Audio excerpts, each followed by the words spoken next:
మీనరాశి వారికి golden time మొదలైందండి. మార్చి 10, 11, 12, 13 తేదీలలో మీ ఇంట్లో ఇద్దరు నాగదేవతలైతే తిరుగుతూ ఉన్నారు.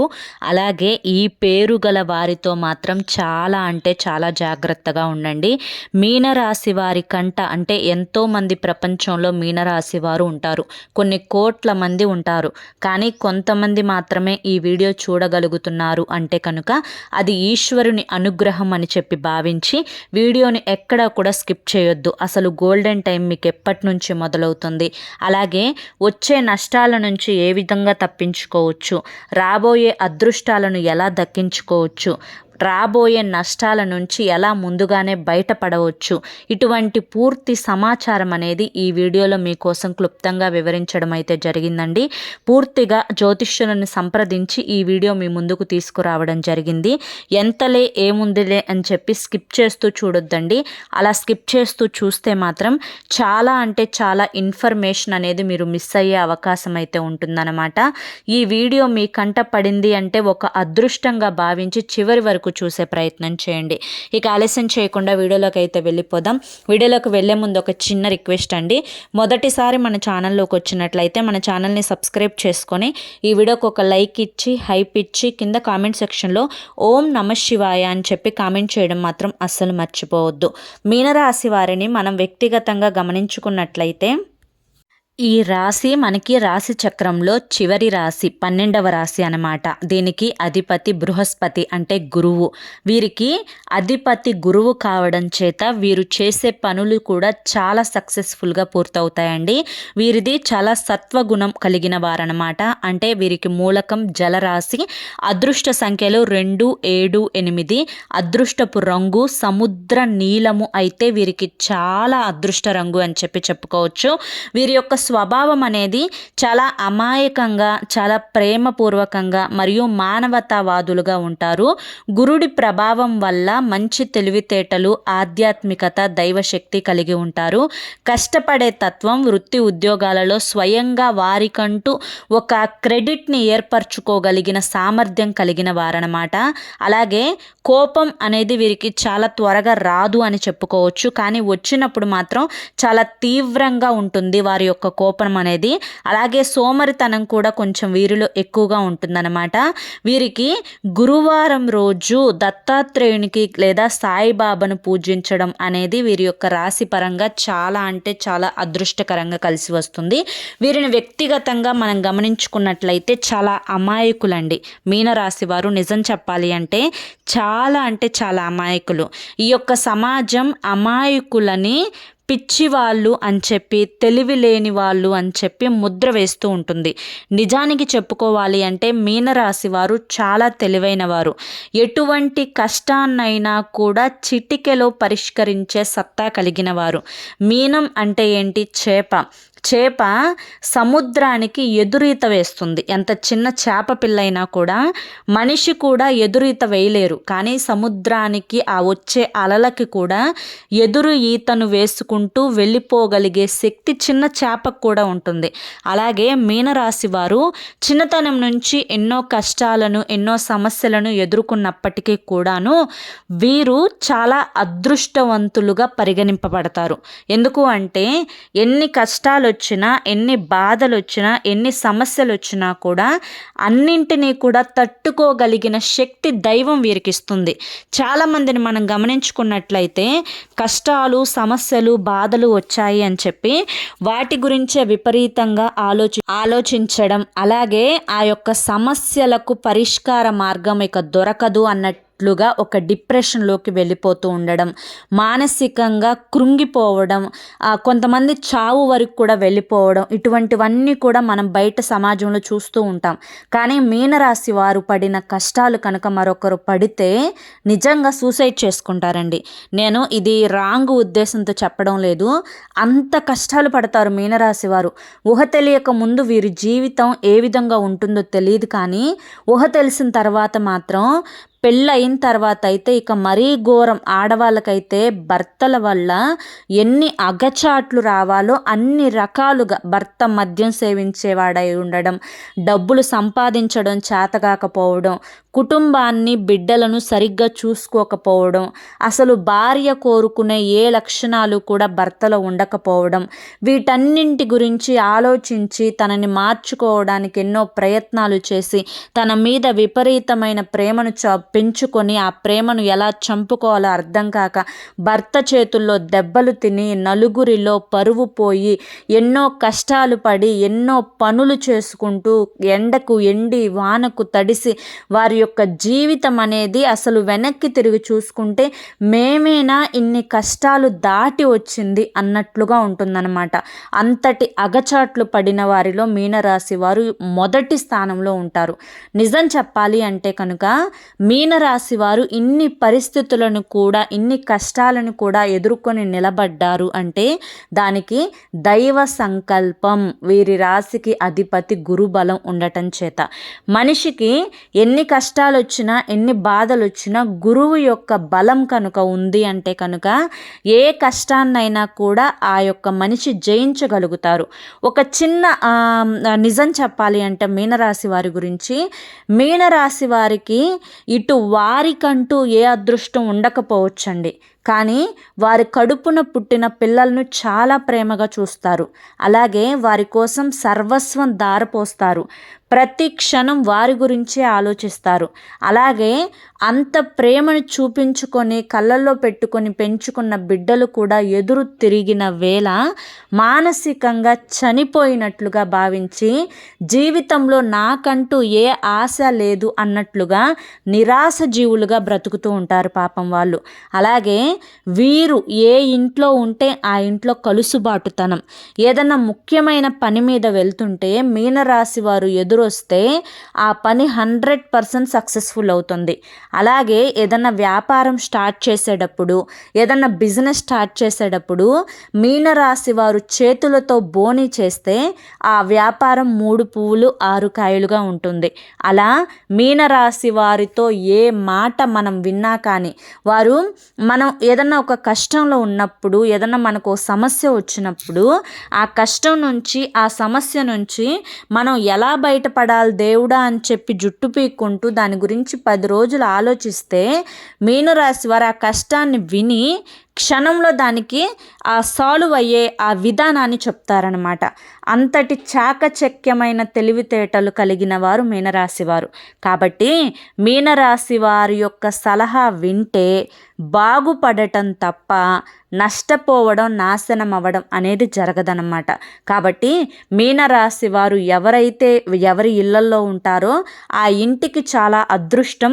వాళ్ళు పుట్టింటిలో ఉన్నన్ని రోజులు కూడా పుట్టింటికి కలుసుబాటే. అలాగే వీరు చేతులతో ఏ పని చేసినా కూడా అది మంచిగానే ఉంటుంది.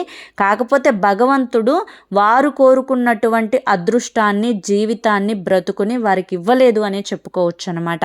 ఇక మీరు ఇప్పుడు పడుతున్నటువంటి మానసికమైన వేదన ఏదైతే ఉందో, కొన్ని శారీరకమైన అనారోగ్య సమస్యలు ఏవైతే మిమ్మల్ని పట్టి పీడిస్తున్నాయో, ఎవరినైతే నా వాళ్ళు అని చెప్పి నమ్మి మోసపోయారో, నా మనుషులు అనుకున్న వాళ్ళే ఇవాల్టి రోజున మిమ్మల్ని సూటిపోటి మాటలతోటి చిత్రహింసలు చేస్తూ, అలాగే అసలు నువ్వెవరో నేనెవరో సంబంధం లేనట్లుగా ప్రవర్తిస్తూ, అసలు నీ మొహం నేను చూడను, నా మొహం నువ్వు చూడొద్దు అన్నట్లుగా బిహేవ్ చేస్తూ, దానికి తగ్గట్లుగా వారు ఎప్పటికప్పుడు కూడా అసలు ఒకరికి ఒకరి మధ్య పచ్చగడ్డి వేస్తే బగ్గుమంటున్నట్లుగా ఫీల్ అయిపోవడం, ఇంట్లోనే ఒక కుంపటి పెట్టుకోవాల్సిన స్థానంలో 2 కుంపట్లు ఏర్పరచుకోవాల్సిన ఆ యొక్క సిచ్యువేషన్, అంటే ఆ యొక్క టైం అనేది, ఆ యొక్క సమయం అనేది స్టార్ట్ అవ్వడం. దీనివల్ల వీరికి అతి ఆలోచన అనేది ఎక్కువైపోవడం. అయ్యో నా వాళ్ళే నాకు పరాయి వాళ్ళు అయిపోతున్నారే, నేను ఎంతగా ప్రేమించాను, ఎంత చేశాను, ఎంత పెట్టాను, వారి బాగు కోసం ఎంత ఆలోచించాను, కనీసం వారి గురించి నేను ఆలోచించిన ఆ యొక్క ఇదిలో 4% కాదు కదా, కనీసం 1% కూడా నా గురించి వాళ్ళు ఆలోచించలేకపోతున్నారే, నేనేం పాపం చేశాను, నేనేం కర్మ చేశాను, ఏ జన్మలో ఏ కష్టం చేసి పుట్టాను, ఏ పాపం చేసి పుట్టాను, నాకు ఇన్ని కష్టాలు, ఇన్ని బాధలు, ఇన్ని సమస్యలు ఒకదాని తర్వాత ఒకటి వెంటాడి వేధిస్తున్నాయి అని చెప్పి ఇప్పుడున్న ప్రస్తుత సమయంలో చాలా వరకు కూడా మానసిక వేదనని అనుభవిస్తూ ఉన్నారు. ఈ యొక్క మానసిక వేదన వల్ల కాస్త బీపీ డౌన్ అయిపోతూ ఉండడం, సరిగ్గా నిద్ర పట్టకపోవడం, అన్నం ఆకలి వేయకపోవడం, సరిగ్గా తిన్నన్నం జీర్ణం అవ్వకపోవడం, ఎప్పుడూ కూడా శరీరం అంతా అలసటగా అనిపించడం, నీరసంగా అనిపించడం, ఇటువంటి బాధలతోటి ఇటువంటి సమస్యలతోటి చాలా ఇబ్బంది పడిపోతున్నారు ప్రస్తుత కాలంలో. మీనరాశి వారు ఇప్పుడు ఏదైతే కష్టం అనుభవిస్తున్నారో అది ఘోరంతేనండి. కొండంత అనుభవించాల్సిన మీ యొక్క కష్టాలని ఆ యొక్క నాగదేవతలు ఇద్దరూ కూడా మీ ఇంట్లో తిరగడం వల్ల ఆ కష్టం అనేది మీకు తగలకుండా ఘోరంత మాత్రమే మీ యొక్క కర్మానుసారం అనుభవించేలా చేస్తున్నారు. అయితే ఇంతకు నాగదేవతలు మా ఇంట్లో తిరగడం ఏంటి, అసలు నాగదేవతలు తిరుగుతూ ఉంటే మా కంటికి కనిపించరా, మీరు ఏదో వీడియోల కోసం చెప్తున్నారు అనుకోవద్దు. ఇది జ్యోతిష్యులను సంప్రదించి మీ ముందుకు తీసుకొచ్చిన వీడియో. నాగదేవతలు ఎప్పుడైనా కూడా దైవం మనుష్య రూపేణ, మాట రూపేణ, సందేశ రూపేణ అని చెప్పి అంటారు. కాబట్టి ఎవరైనా కానీ మనకి మంచి చేయాలి అని చెప్పి ఒక మనిషి మనకి ఒక ఆపదలో ఉన్నప్పుడు దానికి సరైన సలహా ఇచ్చిన, కష్టంలో ఉన్నప్పుడు ఆ కష్టాన్ని తీరవడానికి ఏదన్నా మనిషి వచ్చినా కానీ ఆ మనిషిని మనం దైవంగానే భావిస్తాము. కాబట్టి ఇప్పుడు నేను మీకు ఈ మాట వినిపించేలా చేస్తున్నాను అంటే కనుక ఇది దైవ సంకల్పం అని చెప్పి భావించండి. ఇది మీరు చేసిన తప్పు కాదు. ఇప్పుడు మీరు కష్టాలు పడుతున్నారు, బాధలు పడుతున్నారు, సమస్యలు అనుభవిస్తున్నారు. ఎవ్వరూ లేని మీ కుటుంబంలో మీ తోబుట్టువులు, మీతో పాటు ఉన్నోళ్ళు, మీ వయసు ఉన్నోళ్ళు ఎన్నో వైభవాలు, సుఖాలు, సంతోషాలని అనుభవిస్తూ ఉంటే మీరు మాత్రం వేటికి నోచుకోకుండా ఒక ఒంటరి జీవితాన్ని అనుభవిస్తూ ఆ జీవితంతో పోరాడుతూ బతుకుతున్నారు. అయితే ఇప్పుడు మీకు గోల్డెన్ టైం మొదలైంది అని చెప్పుకోవచ్చు. అయితే ఈ సమస్యలన్నింటికీ కూడా కారణం మీరు చేసిన తప్పులు కాదండి, మీ యొక్క పెద్దలు చేసిన తప్పులు.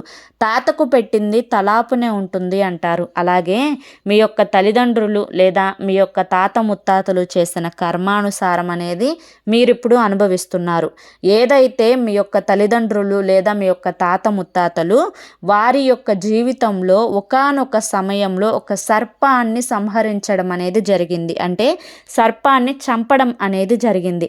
అది వారికి హాని చేస్తుందనో లేకుంటే కనుక వేరే వారి ఇంటికి వచ్చింది చంపమని చెప్పి వారిని పిలవడం చేతనో లేదా ఏదైనా మరొక కారణం చేతనో ఒక సర్పాన్ని అయితే వాళ్ళు చంపడం అయితే జరిగింది. ఆ సర్పం మరొక జంట సర్పానికి తనకు ప్రియమైన సర్పం కాబట్టి ఆ సర్పం చనిపోవడం చేత మరొక సర్పం కూడా దానికోసం దిగులు పడి వేదన చెంది తను కడుపు మార్చుకొని మరొక సర్పం కూడా చనిపోవడం జరిగింది. ఇదంతా కూడా జరిగింది అని చెప్పి వారికి కూడా తెలియదు. ఏదో వారికి హాని కలగబోతోంది అని చెప్పి దాన్ని చంపేశారు. అక్కడితో ఆ విషయాన్ని మర్చిపోయారు.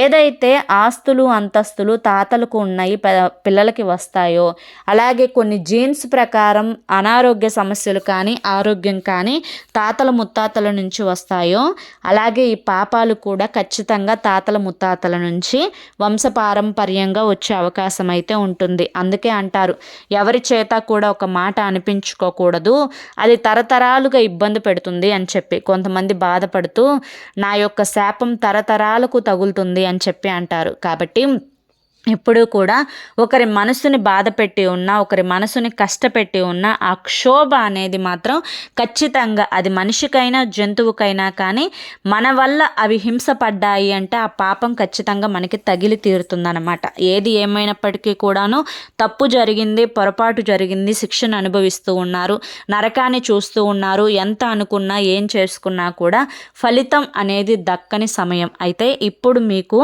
ఆ అదృష్టం అనేది కలిసి వచ్చింది. ఉంటుంది అని చెప్పుకోవచ్చు. అయితే మీరు ఏం చేయాలి అంటే కనుక మీరు ఏదైనా కానీ ఒక షష్ఠి రోజు గుర్తుంచుకోండి. షష్ఠి అంటే మనకి నెలలో షష్ఠి వస్తుంది కదా, అలాగే సుబ్రహ్మణ్య షష్ఠి కూడా ఎప్పుడో ఒకసారి మనకు వస్తుంది. కాబట్టి ఏదైనా ఒక 5 షష్ఠుల రోజు గుర్తుంచుకోండి. 5 నెలల్లో వచ్చే 5 షష్ఠుల రోజు గుర్తుపెట్టుకొని సుబ్రహ్మణ్యేశ్వర స్వామి గుడికి కానీ లేదా శివాలయాలలో రావి చెట్టు కింద నాగదేవతల యొక్క రాతి విగ్రహాలు ఉంటాయి.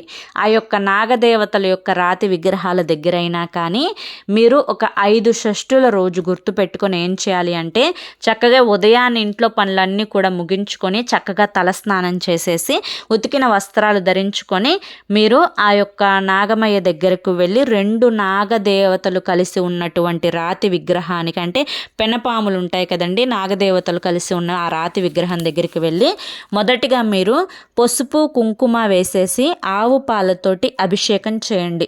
అభిషేకం చేసేటప్పుడు మమ్మల్ని పట్టి పీడిస్తున్నటువంటి కర్మలు, మా తాత ముత్తాతలు తెలుసో తెలియకో చేసినటువంటి పాపం ఏది కూడా మమ్మల్ని హింస పెట్టకూడదు.